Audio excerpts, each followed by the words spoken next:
Hello, അപ്പം നമ്മുടെ കുട്ടി ഗാർഡനിൽ മഴയൊക്കെ പെയ്ത് കഴിഞ്ഞപ്പോൾ റോസസൊക്കെ കാണാൻ നല്ല രസമുണ്ടായിരുന്നു കേട്ടോ.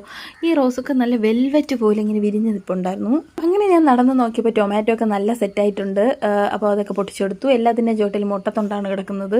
പിന്നെ കുറച്ച് ഉണ്ടമുളകൊക്കെ പൊട്ടിച്ചെടുത്തു.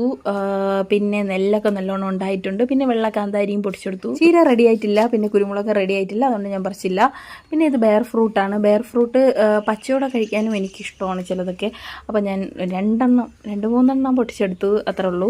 ബാക്കി പഴുപ്പിക്കാൻ വേണ്ടി അവിടെ നിർത്തി. പിന്നെ ഇത് മിൻറ്റ് ലീഫ്, അതും ഒരു ചെറുതായിട്ട് എടുത്തു.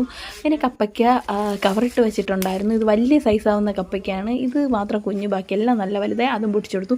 പിന്നെ കുറച്ച് കറിയിലിടാൻ വേണ്ടി കറിവേപ്പില പൊട്ടിച്ചെടുത്തു. മഴയത്ത് ഇതൊക്കെ ഇങ്ങനെ നനഞ്ഞു നിൽക്കാൻ നല്ല രസമുണ്ടായിരുന്നു. പിന്നെ ഇത് തോരൻ വയ്ക്കുന്ന ചായാമൻസയാണ്. ഇത് ഭയങ്കര ഔഷധ ഗുണങ്ങളൊക്കെ ഉള്ളതാണ്. അപ്പോൾ അതും കുറച്ച് പൊട്ടിച്ചെടുത്തു നാളെ കറിക്ക് വേണ്ടി എടുക്കാനായിട്ട്. പിന്നെ ഇത് പണ്ടത്തെ നൊസ്റ്റാൾജിയ, നമ്മൾ വെള്ളത്തിലിട്ടാൽ പൊട്ടുന്ന ഒരു സംഭവമാണ്.